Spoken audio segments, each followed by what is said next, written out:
we are going to play a game called Go 10. And this game, you're going to need a deck of cards. And if you feel it's helpful,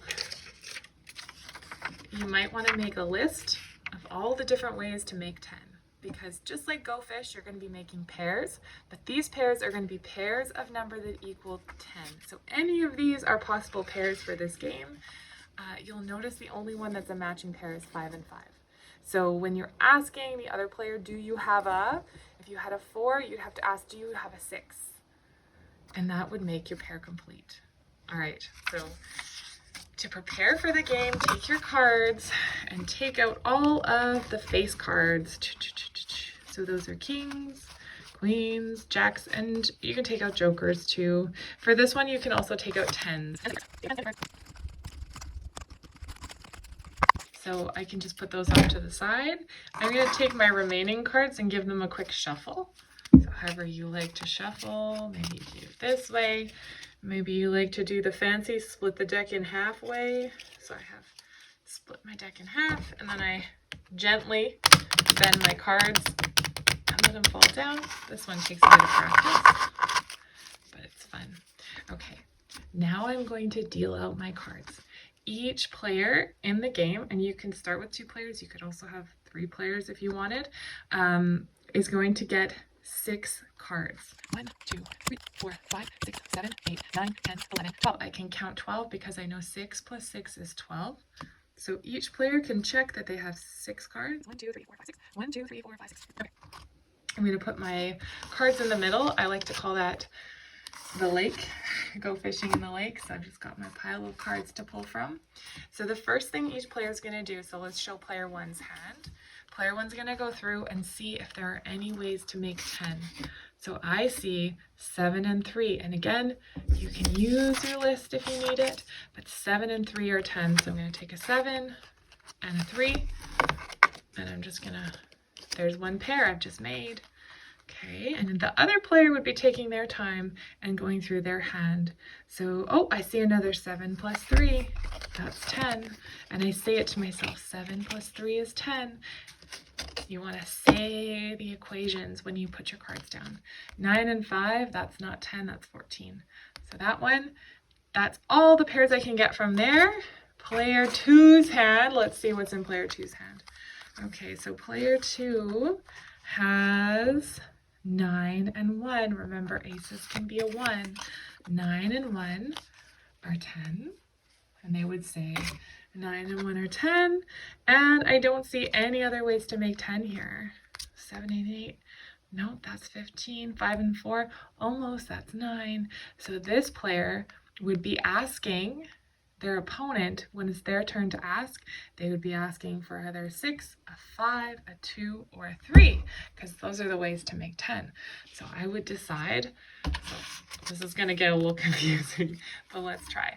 So I'm this player, and I'm saying, do you have a, let's go with a 2. So do you have a 2? Because 8 plus 2 would give this player 10, right?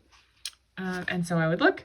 No 2, so I'd say go fish, and that player would have to pull up a card and go fish. Now if we look at their hand, there's still no way that they can make 10, so they would just have to wait for their next turn. It would now be this player's turn, and this player could either ask for a 5 or a 1, because 5 and 5 make 10, or 9 and 1 make 10. So they'd say to the other player, do you have a 1? And this player has a 1. So they'd have to give it to this player, and this player would say 9 plus 1 is 10, and add that to their pile of pairs. Okay, and we would just continue like that. I'll do a couple rounds, but you can always skip forward if you don't want to watch this. So this is player 2 again. They're going to say, maybe they say, do you have a 2? Oh wait, they already asked that. Do you have a 6? Because 4 plus 6 is 10. And so they'd say, do you have a 6? This player only has a 5 in their hand, so they'd say, go fish. And then this player could pick up a hand. So do you see now there is a group of 10 that they could make? 7 and 3 are 10. I can check that on my sheet. Yep, 7 and 3 equal 10. So I can take 7 and 3, and I'd say 7 plus 3 is 10. And I put it down with my other pairs. And I'd keep going. All right, now it'd be this person's turn. Do you have a 5? And so they'd say, oh yes. This person over here would say, yes, I do have a 5. And then this player would say 5 plus 5 is 10 and put it in their pile. And you would just keep going like this, just like you would the game of Go Fish. But instead of making pairs, you're making groups of 10. You're saying the equations out loud. And at the end, you can count how many groups of 10 you have, how many pairs.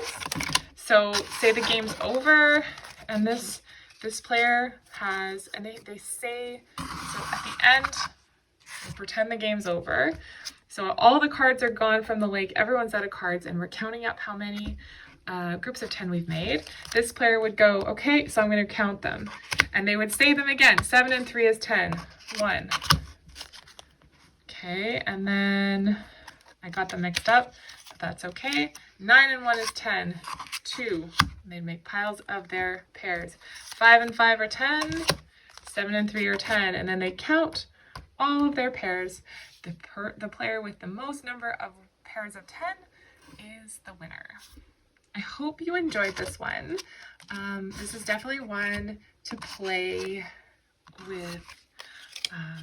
You can play it with another kid or you can play it with a grown-up, but make sure that you have, if you need it, use this list of equations to help, and the game will go a lot smoother. And just know that you can take your time.